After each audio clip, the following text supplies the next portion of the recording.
día a día. Esto es como el clima en Rusia, que va cambiando las cosas minuto a minuto, horas a cada hora, va cambiando prácticamente todo.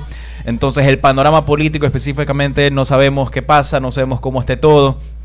Entonces, pero son algunas cosas que vamos a conversar hoy, especialmente con el invitado del día, que tiene que ver, un experto en el tema de análisis político, para ver cómo van los vientos, cómo se van dando las cosas, ¿no? Y digo porque hemos visto lo que ha estado pasando en los últimos días, en las últimas horas, de los posibles acuerdos políticos que existen, pero vamos a ir viendo cómo se va desarrollando esto en lo largo de la jornada, y sobre todo qué pasa con la cantidad de asambleístas que ya obviamente tienen que iniciar sus cargos, pero a más de eso, la distribución que van a tener, ¿no?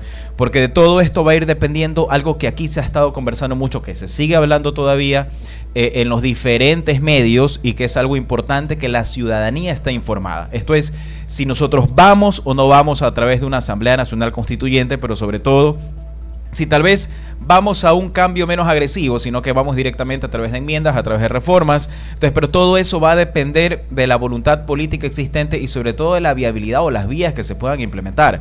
Ya sabemos que la Corte tiene que decir, la Corte Constitucional tendrá que decir, bueno, sí hay cambio, hay enmienda, hay reforma, pero hay que ver qué pasa en este caso en los próximos días. ¿Qué opinas tú, Mireli? ¿Por dónde nos vamos? ¿Seguimos por constituyente o tal vez reforma o enmienda? Todavía me parece que está bastante, o sea, no está claro, ¿no? Porque de los diferentes pronunciamientos que hemos visto, a veces me da la impresión de que nos vamos a reformas parciales y enmienda, pero luego vuelve otra vez la idea de la constituyente, y todavía hay que esperar a ver que se asiente más bien la propuesta. A mí lo que me llama la atención, y por supuesto es importantísimo la conformación de las asambleas y las alianzas, los acuerdos que se hagan, es los movimientos que han habido en estos días. Por ejemplo, las conversaciones y los acuerdos. Claro. Los acuerdos, de pronto el desmentir que hay un acuerdo y luego asegurar que hay un acuerdo por parte sobre todo del ministro de la Gasca. Justamente estaba viendo ahora a las 12 de la noche casi, cómo se realizaba un pronunciamiento respecto de que se reunió con 8 de los 9 asambleístas de Pachacutic y que en efecto llegó a acuerdos y que ninguno de esos asambleístas ha desmentido el acuerdo. Entonces hay que ver cómo se desarrolla en realidad este punto. O sea, después dijeron que ya no, pero luego dijeron otra vez que sí. O sea, en el comunicado oficial el vocero dijo, no hay un acuerdo preciso, pero el ministro de la Gasca asegura que hay un acuerdo con parece que se da. Parece Claro. que se da. A ver, para que la ciudadanía esté informada, Johnny, por favor, vamos a poner de forma metodológica una gráfica para que todos puedan entender esto. Lastimosamente, para las personas que no nos están viendo va a ser un poquito complicado, pero acá les contamos a los que estén únicamente escuchándonos, ¿no? Acá ustedes van a ver en su pantalla cómo queda el panorama actual, ¿no? Entonces van a ver la conformación total, cuántos asambleístas existen en la actualidad. Van a estar 151 asambleístas, ¿ok? Y cómo va el juego, en este caso el juego de el posible cambio que puede existir, ¿no?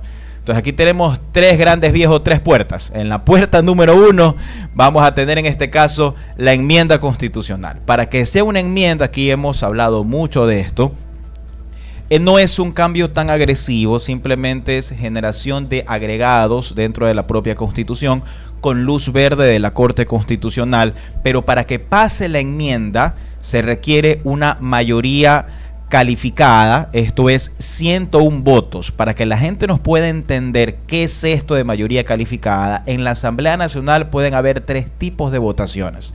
Primero, la votación que se da por mayoría simple, esto es la mitad más 1 de los que llegan ese día a la sesión. O sea, la mitad más 1 llegaron ese día, esa es mayoría simple, en ciertos proyectos menores. Pero luego de eso hay la figura de la mayoría absoluta. Eso significa que se requiere la mitad más 1 de los votos de la totalidad de integración de la asamblea. Esto quiere decir que si son 151 asambleístas, si quiero yo tener una mayoría absoluta, requiero 77 votos. Y la última, la figura de la mayoría calificada. ¿Qué se entiende la mayoría calificada? 2/3 partes de la totalidad de los 151 curules. Esto quiere decir que mayoría calificada son 101 votos. ¿Cuál es la diferencia y por qué es importante que la ciudadanía entiendan esto? Porque si la Corte Constitucional dice vayan a enmienda, eso quiere decir que vamos a tener hoy, por ejemplo, un debate que se va a aprobar en este caso con mayoría calificada, 101 votos, Luego, después de un año y en los próximos 30 días calendario de ese año, se va a instalar nuevamente la Asamblea y con estos 101 votos va a aprobar la enmienda.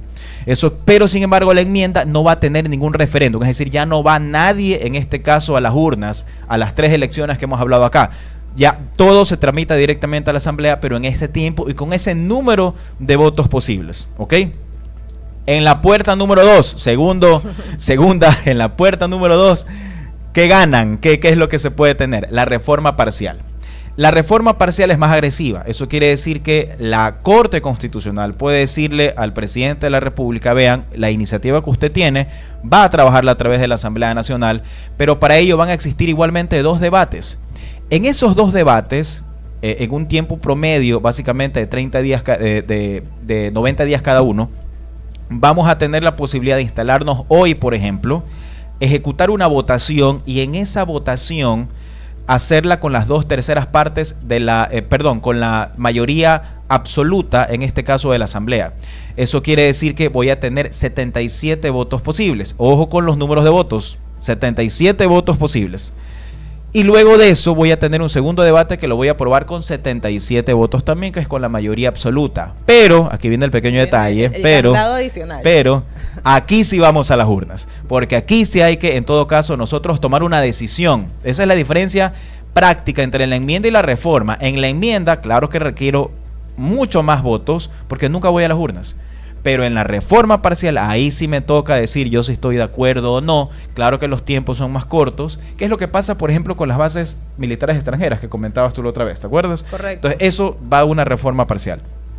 Y el cambio más agresivo, distinto, ya viene a ser, en este caso, una constituyente. Ahora, ¿por qué ponemos esta gráfica? Para que la gente pueda estar atenta y pueda ir siguiendo un poco lo que está pasando y ver el mapeo de la situación política del Ecuador. Porque según lo que hemos visto y aquí vemos, hay aparentemente, digo aparentemente porque las cosas van cambiando en cierta secuencia, 84 votos posibles para el bloque oficialista. Entonces, de estos 84 votos, y si yo requiero 77 votos para una reforma parcial, aparentemente ya existen. Claro. Ahora hay que ver si hay si se arrepienten o no se arrepienten. Ayer se hacen, claro, qué es lo que pasaba ayer con los asambleístas de Pachacútec, que están o no están. Eso lo veremos ahora con Osvaldo Moreno ya mismo, ¿no? Ajá, un tema del comunicado de Pachacútec que me parece interesante. Ellos dijeron que no estaban de acuerdo en el comunicado con una asamblea constituyente, pero que estaban de acuerdo con reformas. Entonces por ahí estamos viendo que esa puede ser una vía en la que estarían apoyando. Claro, entonces quieren cambiar, básicamente. Sí, quieren hacer un cambio. Ahí está, bueno, ahí está el gráfico completo. Entonces hay que ver si de estos 84 restamos los que ayer estaban aparentemente los que están en duda. Y hay que ver si cumplen o no cumplen con estos 77 votos, ¿ok? Que serían 9, ¿verdad? Serían 8 o 9, me parece que eran. 8 o 9, ¿ok? Sí. Entonces, pero bueno, hasta ahí. Y del ala opositora, igualmente se indica en algunas entrevistas de sus voceros que no, que ellos siguen todavía en conversaciones. Entonces, pero bueno, esto es hasta ayer a las 2 de la tarde, creo. Ayer 2 de la tarde. Eran 66 asambleístas, en este caso por la Revolución Ciudadana, y ADN, que va a tener 84 asambleístas. Y hay uno que está no se sabe todavía por dónde. En el área gris. En el área, claro, gris. por dónde iría. Entonces, ¿cómo estarían en todo caso integrados? Ahí básicamente están todas las alianzas, PSC, Pachacútec, las alianzas definitivas, pero bueno, básicamente esos son los bloques y cómo se comienzan a manejar. Entonces, ¿qué es lo que va a pasar ahora en el país y dónde tenemos que estar en este caso atentos para saber por dónde van los movimientos y qué es lo que de pronto podría ir pasando, ¿no? Y ese es el vaivén del panorama político en el Ecuador. ¿Qué es lo que puede pasar y dónde viene la importancia de la conformación, en este caso de la Asamblea Nacional, y es la gobernabilidad? Porque con una asamblea que no dé una posibilidad de gobernabilidad, en este caso a la función ejecutiva, las cosas se comienzan a complicar y hay que ver cómo se da en este caso la opción para poder ver si es que finalmente se toma la decisión, que aún no sabemos, no hemos conocido si ya hay un proyecto oficial ante la Corte Constitucional para solicitar el pedido, en este caso de la constituyente, o simplemente se lo va a trabajar por otras vías. Pero hay que ser muy claros, ya sea, insisto, por enmienda, por reforma parcial o por cambio que viene a ser una Asamblea Nacional Constituyente, siempre ante la Corte Constitucional, y al momento todavía no tenemos en este caso ningún el proyecto, no hay hay dos proyectos de iniciativa ciudadana que ha ingresado a la Corte Constitucional. Sí. De iniciativa ciudadana, no del presidente de la República. Entonces, igual la Corte tiene que darle un tratamiento respectivo, pero creo que el que esperamos en este caso es el del presidente de la República, para saber la motivación, los considerandos y hacia dónde van, ¿no? Acá hemos dado algunas, no ideas, pero tal vez opiniones referentes. Si la pregunta para ir a la consulta, al referéndum de cambio constitucional debe ser mucho más cerrada, excluyendo el tema de modulación de garantías y demás, sino ir únicamente sobre el panorama de la estructura constitucional del Estado.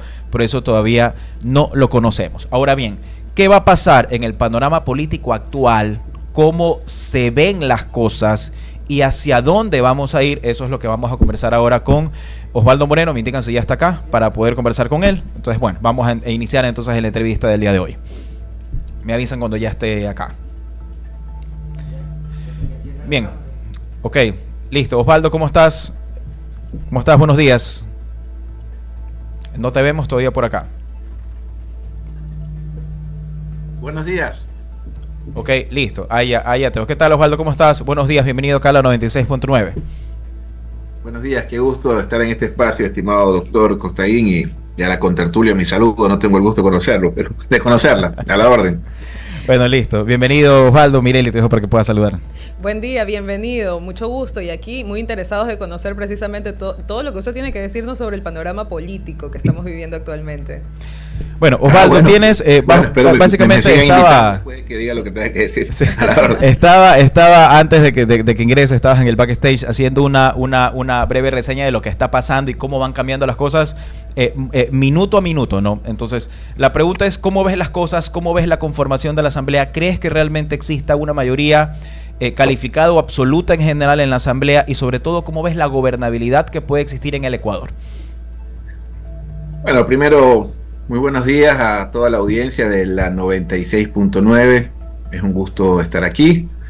Mi saludo a su audiencia y felicitación a cómo se manejan, porque hay medios que me llaman un minuto antes, la misma mañana. Lo hemos planificado, así que yo creo que esa es la forma de hacer las cosas. Felicidades en ese sentido. Segundo, yo creo que hay que establecer dos cosas. Primero, ¿cómo llega a Noboa? O qué es Noboa, o quién es Noboa.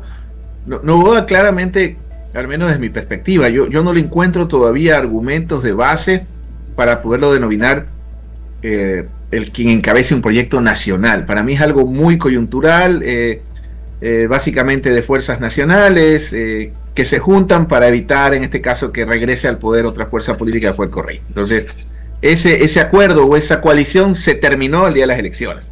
Entonces no hay proyecto nacional, no hay discusión, no hay debate. O sea, es una cosa en ese sentido que él tiene que construir, y eso debería empezar por su gabinete. Ahora, en la parte de la gobernabilidad, que lo escuchaba el doctor Costaín, que es clave, viene la Asamblea, pero ahí sí hay dos detalles que para mí son importantes. La primera, ¿cuáles son los temas emergentes del país? ¿No? Primero, hablemos de la seguridad. Bueno, primero era que la tabla famosa.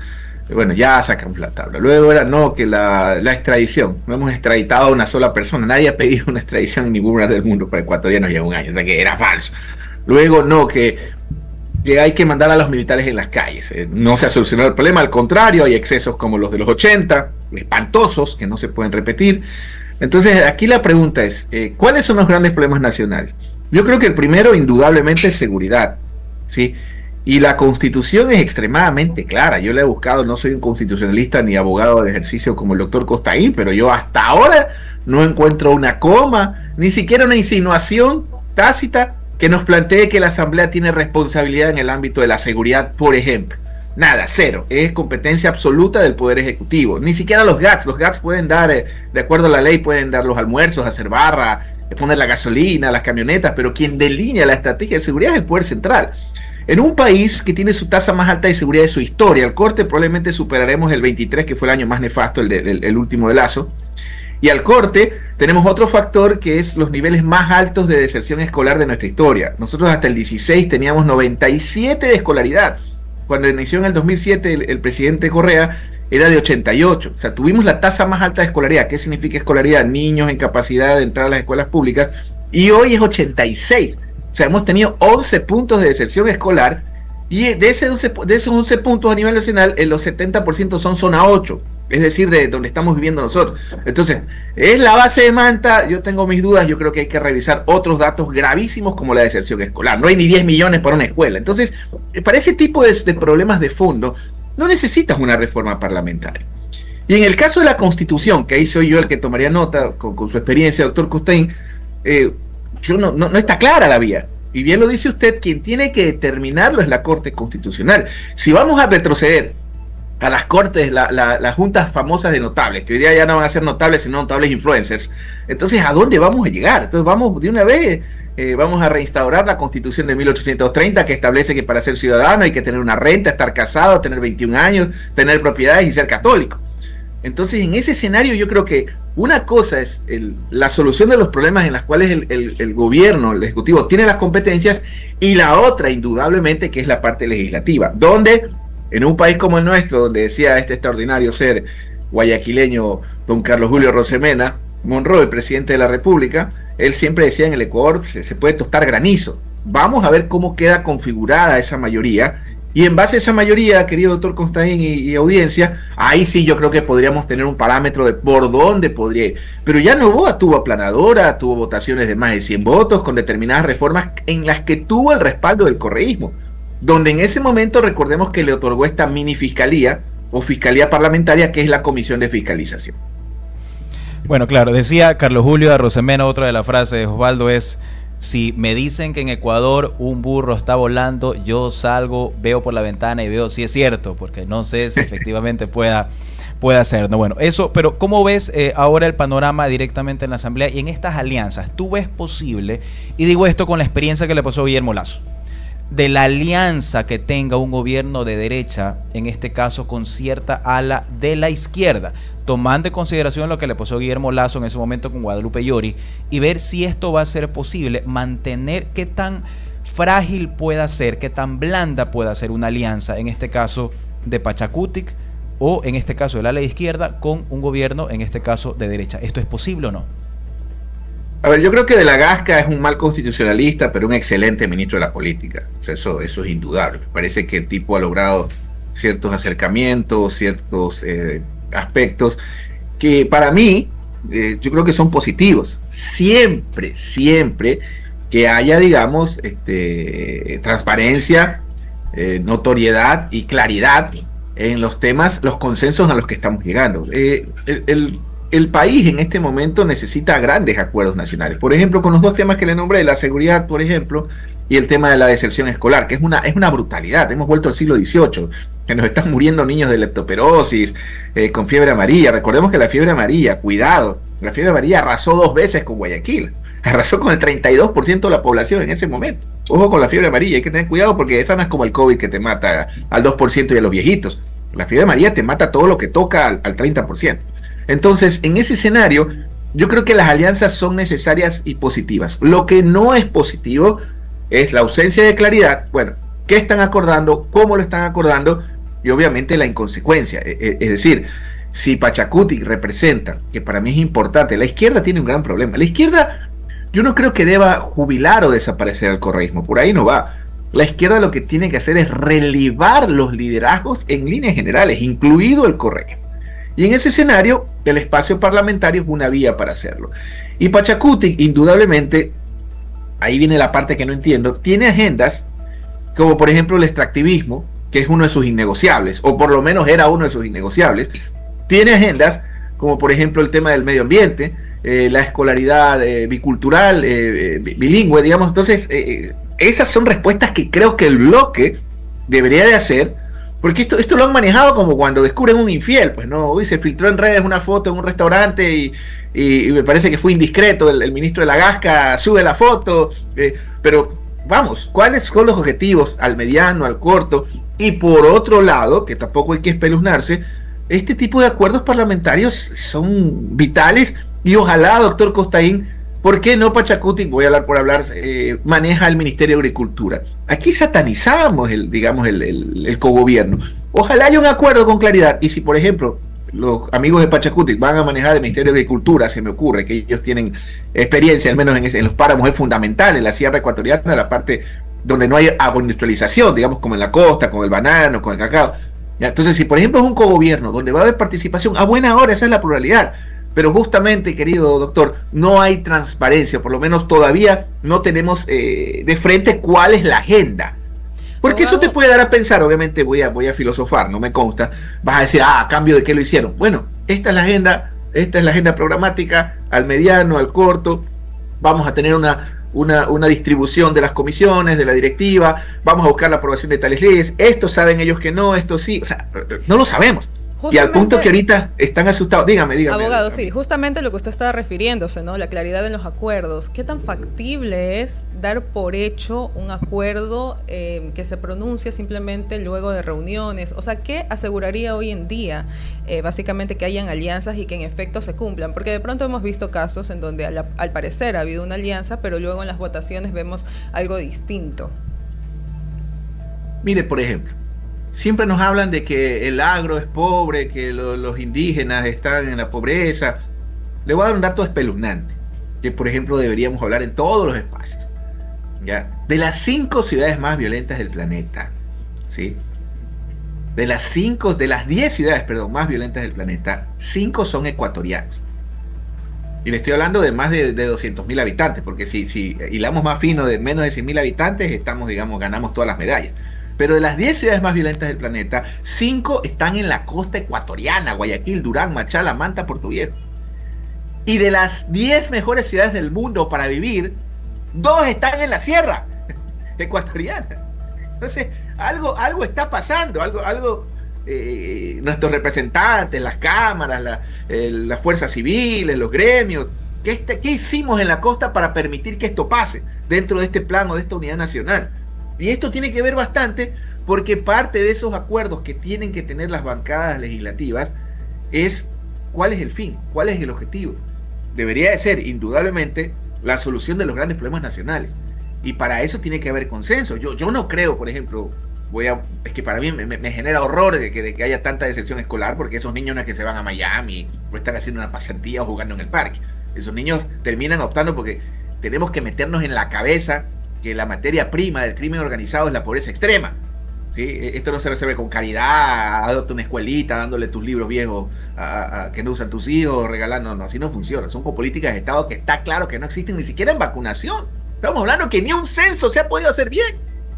Entonces, ¿hasta cuándo estamos con esta muletilla de que por contarle que no venga Correa o prefiero perder mi ciudadanía ecuatoriana que mi visa de turismo? Ese es el esquema con el que nos estamos manejando en este momento. Entonces, ojalá en estos acuerdos parlamentarios haya claridad, porque hay algo del gobierno no nos ha dicho. Y ustedes que entrevistan tanta gente, pregúntenles por mí, porque yo no lo tengo claro. ¿Cuál es el proyecto nacional del gobierno nacional? El gobierno, Daniel Noboa, ¿tiene un proyecto nacional? Yo creo que no. Si analizamos las características de un proyecto nacional, yo creo que ahí es una coyuntura. Hay un proyecto de poder que es legítimo porque el pueblo lo ratificó en las urnas, pero no hay un proyecto nacional. Y justamente estos acuerdos legislativos deben ir encaminados en la construcción de un proyecto nacional, ojalá plural, donde gente de izquierda y derecha se sienta en una mesa, que eso debería ser una constituyente, por ejemplo, y traten la solución de estos problemas emergentes a nivel nacional. En función de ese comentario que nos das, Osvaldo, vamos a volver un momento hacia el panorama de los acuerdos, ¿no? El día de ayer se habló precisamente de estos 8 o 9 asambleístas, que es lo que te comentaba hace un momento, referente a que iban a ejecutar una votación, alianza, en este caso, con el oficialismo. Horas más tarde, desmienten ese hecho, pero posteriormente el ala oficialista igualmente ratifica ese acuerdo. La pregunta es la siguiente: ¿cómo ves estructuralmente a este sector de la izquierda, en este caso a Pachacutic, referente a la autonomía que tengan estas 8 o 9 personas para sumarse a un acuerdo? ¿Lo pueden hacer voluntariamente o dependen que su líder, en este caso el señor Issa, les diga si pueden hacerlo? ¿Qué es lo que puede pasar acá? Ya, lo que pasa, doctor, es que, a ver, y esto es súper importante y la pregunta es muy interesante para nuestra audiencia. A ver, partamos de un punto. La lógica en el mundo indígena es muy diferente a la que nosotros tenemos. Hay un concepto clave esencial en el mundo andino, que es la visión comunitaria. Sí, es decir, incluso si lo analizamos objetivamente a nivel digamos, de alternabilidad, si usted se da cuenta, ningún coordinador de Pachacútico de la CONAIE se puede reelegir. Nosotros tenemos a los mismos caciques los últimos 20 años, porque el correísmo hace rato que dejó de ser lo nuevo, ya es parte del pasado, ¿ya? Pero si usted se percata, el movimiento indígena tiene esa característica de alternabilidad. Y en lo personal, yo prefiero a Isa en las urnas, prefiero a Isa en la papeleta, prefiero a Isa en la asamblea, en la presidencia, no sé, que en las calles tirando piedras. Entonces, el mundo indígena tiene esta visión. Recordemos que Pachacutic es el brazo político de la CONAIE, Confederación de Nacionalidades Indígenas del Ecuador. Entonces, en esa visión comunitaria, ¿ya?, debería, o por lo menos, y no solo a nivel del mundo indígena, tener, digamos, un espíritu, digamos, orgánico dentro de una estructura, de una organización, porque ellos tienen sus bases. Ahí no es que arman las listas en la madrugada a ver el primo de quién acepta ir de tercer suplente y por chiripazo entró. Ahí tienes bases en provincias, digamos, sobre todo en provincias. No es que es un tipo de Galápagos o alguien de Los Ríos que le jugó el número y entró por Pachacutic. No. Estamos hablando de gente de la Sierra Centro, de la Amazonía, que tienen, digamos, un proceso de militancia, de construcción. Entonces, esperaría yo que sea una medida en consenso. Ahora, sale Pachacutic, o por lo menos un ale, y lo desmiente, pero lo que usted dice es cierto. Al final del camino lo sabremos el día de las votaciones, ¿no? A quién ortigan, a quién no ortigan. Porque Pachacutic, y esto es triste, para mí es triste porque yo creo mucho en la alternabilidad, en los cambios. Para mí era interesante que Pachacutic releve al correísmo en la izquierda. Me parecía lo más interesante. O sea, ojo, más allá de que uno simpatice o no, que haya alternabilidad, que haya más debate de ideas, más visiones de país diferentes. Porque está claro que el mundo mestizo no hemos tenido éxito como país. Ya vemos los resultados. Entonces yo no me cierro, me bloqueo a una visión indígena o andina, siempre y cuando la conversemos, siempre y cuando nos respetemos, entendamos que en el mundo mestizo la propiedad privada es sagrada para nosotros, entendamos nosotros que la visión comunitaria para ellos es importante. Esa es una tarea pendiente que el Ecuador tiene y que la entendió García Moreno en su momento, y creo que por eso lo mataron. Cuando hay idiotas que hablan de que la educación bilingüe era francés y español, no señor, era español y quichua. García Moreno tenía clarísimo que había que integrar a los indígenas al proyecto nacional y todavía tenemos esa tarea pendiente. Ahora, va a depender muchísimo de qué pasa en las primeras sesiones. Entiendo que el presidente quiere que la mamá le ponga la banda, así se maneja el país. ¿Ya? No sé si la doctora Anabel Alacín, que es una mujer capaz, eso no cambia que es una mujer capaz, ¿no? Se quiera quedar todo el tiempo hasta las 3 de la mañana. Mire mi caso personal, yo se lo digo sin arrogancia, he rechazado unas 20 veces ser candidato a la asamblea, porque en mi caso yo me volvería loco, terminaría chiflado, iría con una metralleta y mataría a todos mis compañeros y me suicido, no aguantaría 8 horas encerrado, y sé que a veces se encierran hasta las 3 de la mañana, ¿se imagina usted en la asamblea encerrado? Dios me libre, yo no soy para eso, pero en todo caso es importante que Pachacutic transparente, porque todas estas preguntas y esto que estamos debatiendo en este foro, si usted se da cuenta, es porque no hay claridad. No sabemos si es o no es. ¿Es merengue o no es merengue? ¿Es o no es? ¿Hay o no hay acuerdo? Un día dicen que sí, Pachacutic ahora dice que no, Pipo de la Gasca va a decir, el ministro de la Gasca dice que sí es. Entonces definitivamente lo sabremos. Pero la diferencia es que, y ojo, no estoy hablando de mafias, sino de un tema comunitario. Ellos corren el riesgo que lo ortiguen o lo voten de la comunidad, digamos, en la que viven, en el caso de que no sigan la agenda programática, digamos, que se impone, digamos, dentro de Pachacutic. Sí, listo. Osvaldo, queremos agradecerte mucho, interesante. Hay que estar atentos a lo que vaya a pasar en las próximas horas, en los próximos días, especialmente ya para lo que va a ser la instalación de la asamblea, y como tú bien lo dices, habría que esperar el tema de las votaciones, finalmente, qué es lo que vaya a pasar, y esperamos realmente que como país realmente existan los acuerdos necesarios para tener, yo creo que lo que todos queremos que es vivir en tranquilidad y tener paz, que es lo que básicamente se quiere, siempre respetando el orden constitucional y las cosas como se tienen que dar. En todo caso, te queremos comprometer nuevamente poder hacerte otra invitación en otro espacio, siempre con la anticipación como nos has indicado, para que puedas estar nuevamente con nosotros. Muchísimas gracias. No, por favor, ha sido un gusto. Y usted es abogado, pero así tiene que ser una entrevista. O sea, las entrevistas tienen que poderse conversar, difundir. Algunos colegas periodistas quieren entrarnos con un bate. O sea, esa creo que es la forma de manejar una entrevista. Así que los felicito, sigan adelante.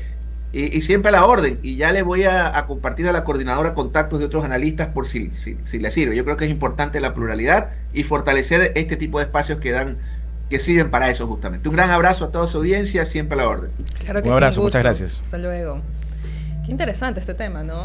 O Sí, sea, hay ahí que ver. hablamos de varias cosas, en realidad. ¿Quién va a presidir la asamblea? Hay muchos temas por definirse todavía. Falta poco tiempo para definirse. ¿Crees realmente que la doctora Anabel Asín acepte o quiera estar? ¿Sabes qué? Yo creo que ella es una figura muy importante de ADN. Creo que tiene la gente mucha simpatía con ella, pero tal vez veo un poco difícil que ella lo acepte. Precisamente estaba viendo una entrevista, ella El tiene la tiempo, lo que experiencia, demanda realmente, el compromiso que demanda, el tiempo que demanda. Y bueno, recordemos también que de pronto hayan situaciones muy especiales, familiares, que de pronto ameriten de ella también un tiempo adicional dentro de su hogar. Y no creo que vaya a poder entregar como todo ese espacio a la asamblea. Creo que hará un excelente papel, no necesariamente como presidenta.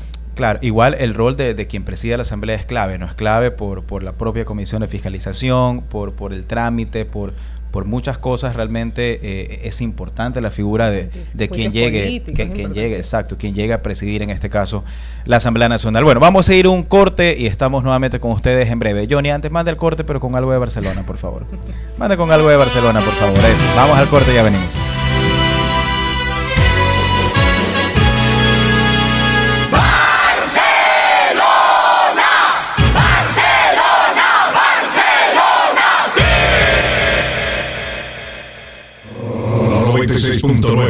Sin competencia. Vecino, ¿se enteró de la tosferina y la fiebre amarilla? Tranquila, vecina, la prevención es la mejor solución y ya el Ministerio de Salud inició con la campaña de vacunación. Pero, ¿quiénes deben vacunarse contra la tosferina? La primera dosis debe ser aplicada a los niños entre 2 y 4 meses de edad y los refuerzos deben ponerse a los menores que hayan cumplido 18 meses y 5 años. En casos extraordinarios que no se hayan colocado ningún refuerzo, pueden vacunarse hasta los 6 años, 11 meses, 29 días. ¿Y cómo puedo saber si el menor ya tiene la vacuna? Debes presentar el carnet de vacunación y en caso de que el niño no tenga alguna dosis y esté en el rango de edad que te dije, inmediatamente se le aplicará. ¿Y si no tengo el carnet de vacunación? Por prevención, se le aplicará la vacuna. ¿Y a dónde debo acudir para que le apliquen la vacuna? Debes visitar el centro de salud más cercano a tu hogar. También se activarán brigadas de vacunación que irán de casa en casa, en zonas priorizadas de Guayas, Pichincha, Santo Domingo y Manabí. Adicionalmente, brigadas médicas visitarán los centros educativos en los que se haya constatado menores que no hayan sido vacunados. ¿Quiénes deben vacunarse contra la fiebre amarilla? ¡Ojo! Deben vacunarse obligatoriamente las personas entre 2 y 59 años que viven en las provincias de Orellana, Napo, Morona Santiago, Pastaza y Zamora Chinchipe. Para quienes viven en otras ciudades y van a visitar estas provincias es recomendable la vacunación. Y recuerda, si alguna vez en tu vida ya te pusiste la vacuna de fiebre amarilla, no debes colocarte otra dosis. ¿Y a dónde debo acudir para acceder a la vacuna? Puedes ir al centro de salud más cercano a tu hogar. ¿Y si tengo amigos o familiares que vienen del exterior a nuestro país? Si estos han permanecido más de 10 días en Colombia, Perú, Bolivia o Brasil, deben presentar obligatoriamente el certificado de vacunación contra la fiebre amarilla. Y la vacuna debe haberse aplicado como mínimo 10 días antes de llegar al país. La medida aplica para extranjeros y ciudadanos ecuatorianos. Pero una vez más, si alguna vez en tu vida ya te pusiste la vacuna de la fiebre amarilla, no debes colocarte otra dosis. Entonces, no hay motivo para alarmarse. Todos a vacunarse. Acciones inmediatas, soluciones inmediatas.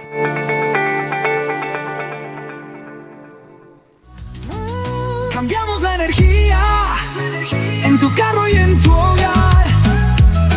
Con la fuerza que te impulsa, nada te puede parar. Cambiamos la energía, siente el poder vibrar. Baterías Ecuador. Cambiamos de energía para cambiar vida. Que nada detenga tu camino. Baterías Ecuador. Adquiéralo en su distribuidor de confianza a nivel nacional. Cambiemos de energía. Después de un accidente de tránsito, cada minuto es crucial para las víctimas. Por eso, usa tu celular para solicitar ayuda. Siempre cede el paso a los bomberos.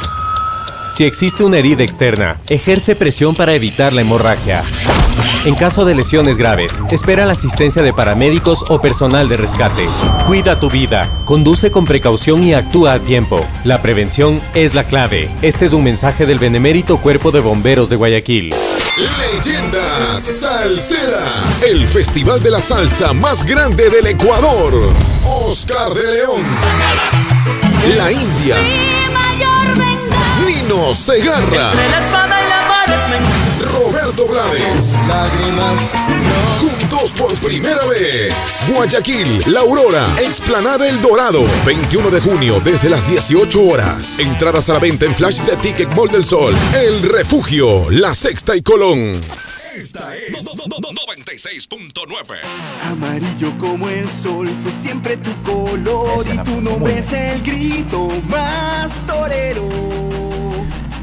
8 de la mañana con 14 minutos. Qué bonito, sí. Despedirse e iniciar con Barcelona. Hemos coincidido, Johnny, ¿verdad? Porque el jueves pasado que estuvimos acá igualmente también hubo partido. Ya, ¿y cómo que ganamos, creo, no? Fue la noche centenario. Sí, ya me acordé, claro, sí. Se ganó, pero bueno, algo comentamos acá también.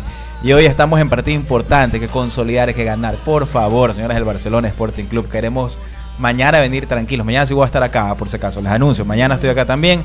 Entonces queremos estar felices, tranquilos, después de haber ganado. Así sea 1-0, no importa. Simplemente ganar. Hay que ganar para poder recuperar esos puntos contra el Universitario que perdimos. ¿Cuánto crees que va a ser el resultado? Con tal que sea al menos 1-0. Yo aspiro dos cosas. Primero, ver cómo sale segundo Alejandro Castillo vestido hoy día. Eso es lo primero que quiero saber. Estamos esperando. Quiero ver cuál es el outfit del segundo Alejandro. Eso es lo primero que quiero ver. Lo primero que voy a llegar es ver eso. A ver si sale con el pin o no otro mismo. Pues ahora sale con unos pin. Un pin que está saliendo, no sabemos, está esa campaña de expectativa. Un tipo brillante el segundo Alejandro. Definitivamente. Ya, y segundo, ahí sí ver, luego de segundo Alejandro, ver cómo sale Barcelona, la alineación y demás, pero esperemos que así sea 1-0, pero que podamos en este caso ganar. Así que si venimos mañana contentos, felices, entonces quiere decir que ganamos. Y si no vengo. Si es que de pronto, si es que no, igual tienes si es que no venir, ganamos. Igual tienes que venir. Pero bueno, ahí estamos. Entonces, bueno, queremos mandarle un saludo a los ausentes del día de hoy. A los ausentes.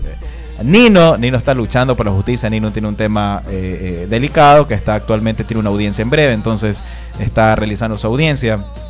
Por temas de confidencialidad no puedo revelar en qué audiencia está él, pero él está en este momento realizando una audiencia previamente, por eso no está con nosotros.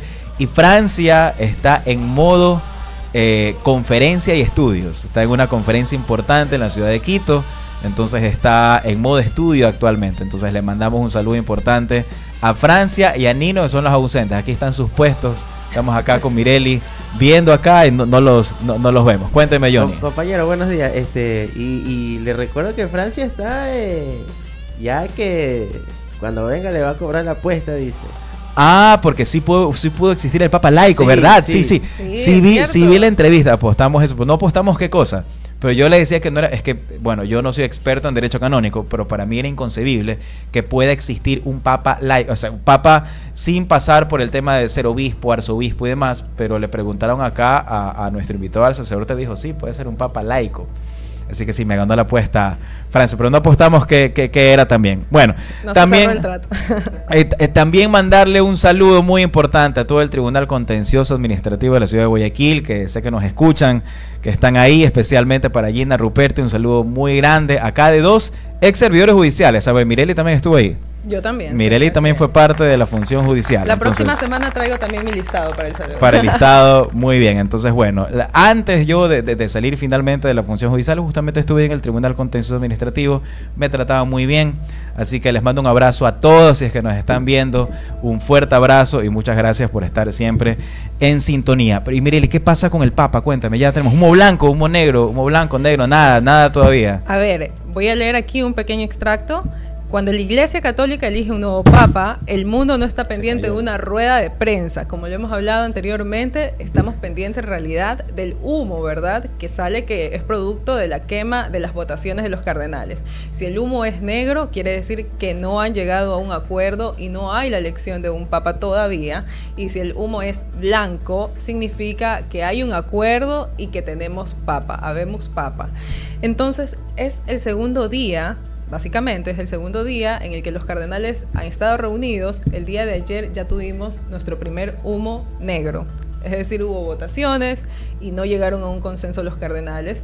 Y justo vi las noticias, reportaban hace unos minutos, aproximadamente media hora, un poquito más, nuevamente hubo humo negro, y lo cual significa que ya estamos en las segundas votaciones en las cuales no se decidió quién va a ser el papa. Entonces, recordemos que los cardenales no van a poder salir de este cónclave, o sea, están ellos, digamos, en una sesión tan formal, tan secreta, cuya misión es elegir el nuevo papa, y no van a poder salir hasta que lleguen a ese consenso. Entonces seguimos en la espera. Sí, ¿cuántas votaciones más deberían de existir? Bueno, todavía algunas, ¿no? Acá conversábamos un poco, si nosotros fuéramos cardenales, de pronto no nos vemos hace tanto tiempo, como dijéramos, bueno, vamos, conversemos un ratito, ¿no? Un ratito, vamos un momento, tomemos un café, esperemos, veamos para ver, analizar las cosas con calma. Pero yo creo que no debe ser tan rápido. Creo que debemos esperar todavía un par de días más para saber si existe al momento humo blanco o no, y si los preferitis se alzan o no con la designación, para saber cómo va a ser también, ¿no? Algo que me llama la atención, bueno, y sucede siempre que hay el cónclave, la cantidad de gente que está fuera, en los exteriores, ¿verdad? Esperando básicamente los resultados, duermen ahí. Aproximadamente 18,000 personas, 15,000 personas, imagínate. Y bueno, alrededor del mundo, por supuesto, todos en la expectativa de qué va a suceder y pendiente de esta noticia. Claro, y otro tema que ha sido noticia, y con esto de pronto para ir ya cerrando, todo lo que ha pasado en Venezuela, ¿no? Que ha conmocionado, creo que al mundo entero, y obviamente es algo que da muchísimo de qué hablar para las personas que no conocen qué es lo que ha pasado. Varios líderes opositores al gobierno de Maduro se refugiaron, en este caso en la embajada argentina, y los Estados Unidos, en una operación, logró su rescate, ¿no? Logró sacarlos en este momento y llevarlos hacia territorio estadounidense. Muchas cosas aquí habría que comentar, ¿no? Porque no se conocen los detalles, cómo se produjo esta operación.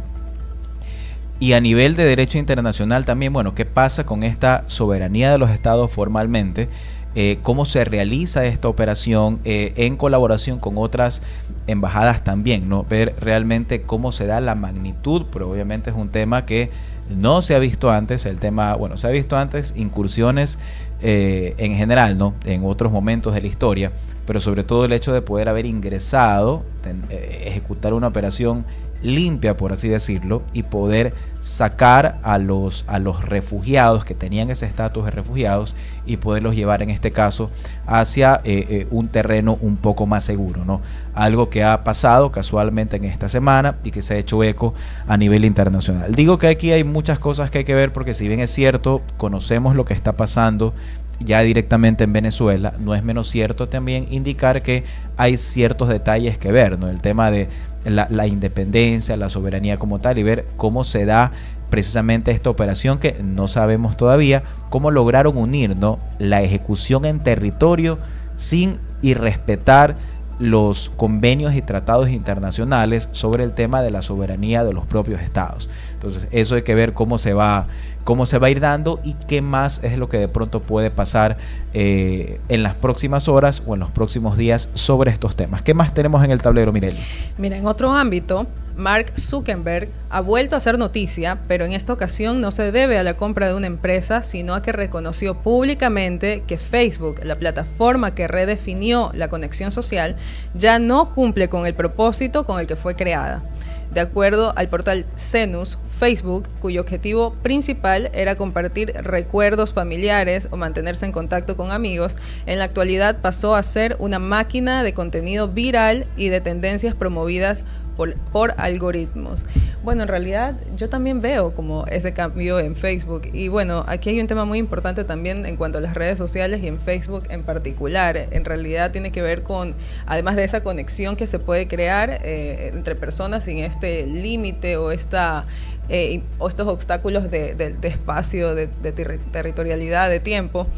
La verdad es que hay mucha exposición también de datos personales. Recordemos inclusive que hay un caso muy famoso, fue muy cuestionado políticamente en la primera elección de Donald Trump, de cómo se utilizaron a través de algoritmos información personal de la gente, ¿no? de los usuarios de Facebook, para poder crear estos perfiles y vender las propuestas que la gente estaba buscando, y eso se lo vio de forma inadecuada políticamente hablando, por cuanto se extrajo información no consentida de parte de los usuarios, y esto incidió en la votación de forma favorable para Donald Trump en esa primera elección. Entonces me parece muy interesante este tema de analizar las redes sociales y ver cómo también van cambiando y cómo se debe ir la política pública, me refiero también, y la educación general, ir de acuerdo a esos cambios. Mira, yo te doy un dato muy interesante, y siempre esto tiene que ver con los contratos de adhesión para las personas que nos están viendo y nos están escuchando.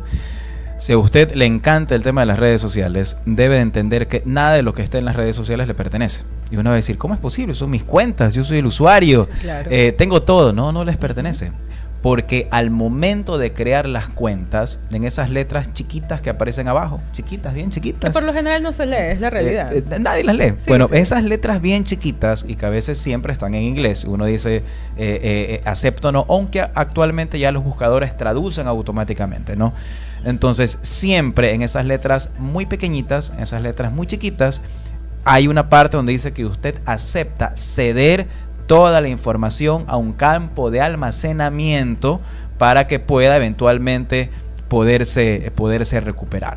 Entonces, quiere decir que toda la información, por eso hay que tener mucha responsabilidad, mucho cuidado con las fotos de sus hijos, con las fotos de su familia en general, porque todo eso se almacena en general, ¿no? Y mira que hubo la noticia casualmente a nivel extranjero, hubo un caso muy conocido en el extranjero donde se pedía directamente, en este caso, hacia los servidores de la Big Data, en este caso del CEO, de lo que tiene que ver con Instagram, con Facebook, con WhatsApp, que es el mismo, para que le puedan brindar esa información. Eso quiere decir que la información no es que está en los dispositivos, está en este caso en otro tipo de servidores, y todo lo que pasa en las redes queda directamente almacenado en las redes. Claro que hay tiempos para poder solicitar o hacer este request en el tema de la información, y esos tiempos van a depender de dónde se encuentra la información. Normalmente son 90 días que está almacenado toda esta información y se pide, pero bueno, aquí viene el tema de titularidad de esos derechos, porque no es lo mismo que se lo pida en Latinoamérica a que los servidores estén en Inglaterra, en Estados Unidos o en Irlanda, por ejemplo, ¿no? Acá hay una protección mucho más fuerte y ellos únicamente van a responder a solicitud gubernamental. Eso quiere decir que, por ejemplo, si yo voy y pido, van a decir, no, usted no tiene que pedir nada, no le vamos a brindar nada, pero otra cosa es que lo pida, en este caso, un ente gubernamental, y ese ente gubernamental, al momento de solicitarlo, tal vez sí le puedan contestar en tanto y en cuanto estén dentro de estos 90 días, pero siempre hay que estar muy responsablemente con lo que ustedes suban a las redes sociales, porque todo eso igualmente sirve para también otro tipo de cosas que pasan en nuestra sociedad. Si ustedes suben muchas cosas con relación a su familia, igual todo eso está viendo todo el mundo, más aún si son perfiles abiertos. Entonces hay que tener mucha responsabilidad, porque depende de eso que pueden pasar también dos cosas, ¿no?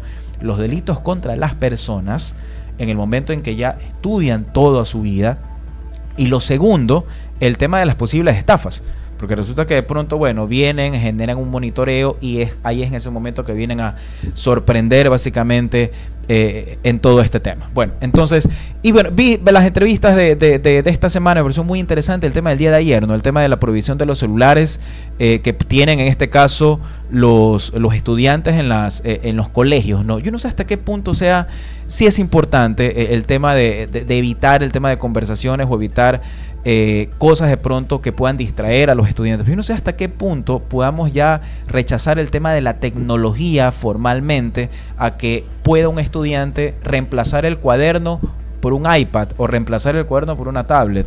hoy por hoy ya muy poco se ve a nivel de escritura.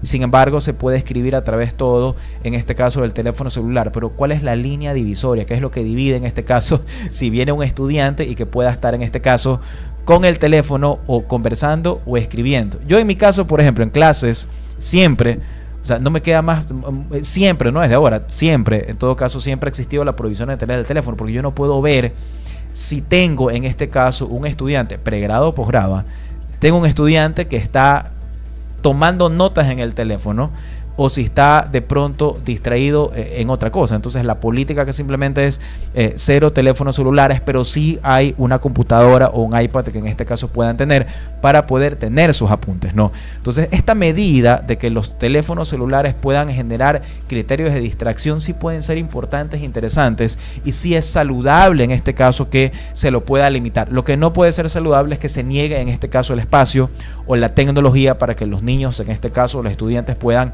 acceder a información en un mundo totalmente globalizado como pasa el día de hoy, Mireli. Sí, me parece muy importante y coincido con tu criterio. Y bueno, y de la mano con esta tecnología que la tenemos hoy en día y es parte de la competitividad también de las personas, ¿verdad? Y queremos obviamente que nuestros niños crezcan de acuerdo a ella, con responsabilidad, por supuesto, con cuidado de sus tutores, por cuanto existen muchos riesgos también dentro del uso de las redes sociales, del internet, los videojuegos, por ejemplo, que en realidad son un foco también cuando se juegan en línea de muchos delitos que se pueden cometer y en el que son frágiles. Free Fire, ese es el juego de Fortnite. He escuchado varios, mi hijo pequeño me pide y que no son adecuados a su edad. Entonces son cuestiones que tienen que ver mucho también con los tutores, los padres, las madres de familia, el conocer cómo funciona todo esto, porque la tecnología está con nuestros hijos y también con nosotros, y poder guiarlos, ¿verdad? Poder guiarlos precisamente para que hagan un uso correcto y protegerlos de esto, pero no privándolos, porque la necesitamos hoy en día. Bien, vamos a entonces, ya estamos cerca de cerrar el programa, Johnny. Si podemos poner nuevamente la imagen que habíamos puesto para poder cerrar con esto, con lo que iniciamos en este caso del programa del día de hoy, que tiene que ver con las personas que estén informadas, ¿no? Todos los que nos están viendo nuevamente lo que está pasando en el panorama político nacional, para que puedan saber cómo va esta distribución, estos movimientos, y lo que hay que estar atentos a lo que pase en las próximas horas, especialmente con los temas de enmienda, con la reforma y los cambios constitucionales. Entonces, nuevamente, 151 asambleístas, 151 curules, aparentemente hasta hace unas 2 horas, 84 estarían formando este bloque, pues no sabemos si sí o si no, si van a quedar o no, a través del movimiento oficialista, 66 en una ala de oposición, y mucha atención con los votos. Dependiendo de lo que nos diga la Corte Constitucional, siempre con 77 votos nos vamos a reformas parciales de la Constitución, con 101 votos a una enmienda, en este caso constitucional, y una Asamblea Nacional Constituyente, dependiendo la iniciativa que se presente y dependiendo si se presenta y si la Corte Constitucional dice, bueno, vamos directamente hacia la posibilidad o la viabilidad que esto se pueda presentar. Ahora bien, estar muy atentos a lo que pueda pasar ahora por la tarde, mañana. Mañana tenemos igualmente otro entrevistado, un análisis político que va a estar acá, Lolo Echeverría.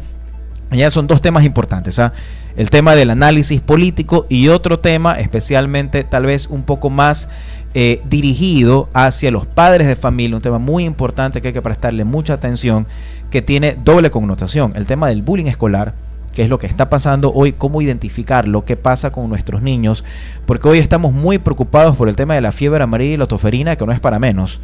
Todos estamos totalmente preocupados por eso, por los niños que son los más afectados, pero igualmente en dependencias públicas también volvió, Mireli, la mascarilla, volvió la mascarilla. Pero aparte de eso, también identificar qué pasa con nuestros niños, qué pasa cuando alguien esté molestando, no qué hacer en estos casos. Mañana vamos a estar con una experta sobre el tema que nos va a comentar cómo poder identificar cada uno de estos casos, ¿no? Y también ver qué pasa finalmente con el panorama político, y la próxima semana qué pasaría ya con la elección, en este caso, de estas autoridades, la designación, cómo se distribuyen las comisiones de pronto que pueden existir, ¿no? En toda la Asamblea Nacional. Es algo que mañana vamos a estar tratando. Queremos agradecer A todas las personas que nos han escuchado hoy, las diferentes provincias, Johnny, ¿de dónde tenemos reportes de sintonía? ¿Qué provincias?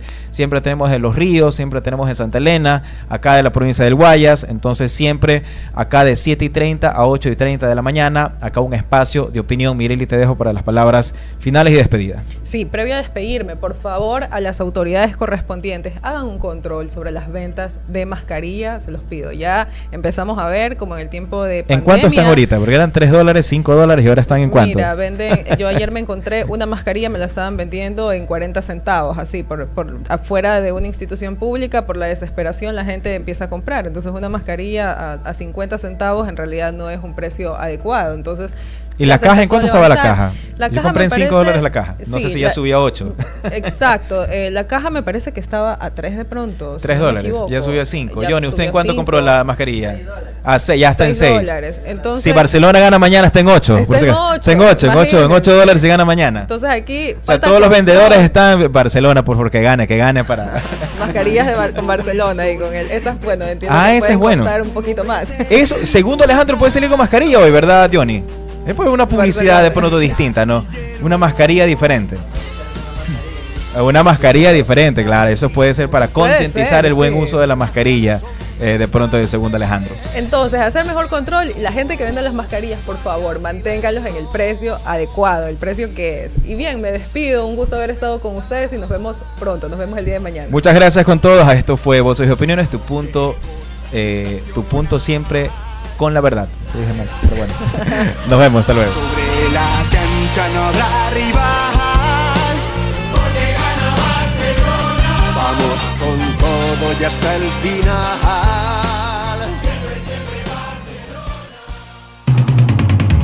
La información con un contexto inigualable y diferente.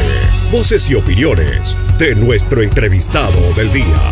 Voces y opiniones, el segmento de entrevistas y análisis de Noticias 96. Oigan, vecinos, siempre trabajemos en equipo. Así seguramente veríamos nuestros barrios más limpios. Y yo la veo y ya sé cómo actuar. Horario y frecuencia siempre hay que respetar. Guayaquil, ciudad de todos, siempre vamos a cuidar. Sí, sí, La ciudadanía, el municipio y Urbaceo. Juntos por Guayaquil, ciudad de todos. Después de un accidente de tránsito, cada minuto es crucial para las víctimas. Por eso, usa tu celular para solicitar ayuda.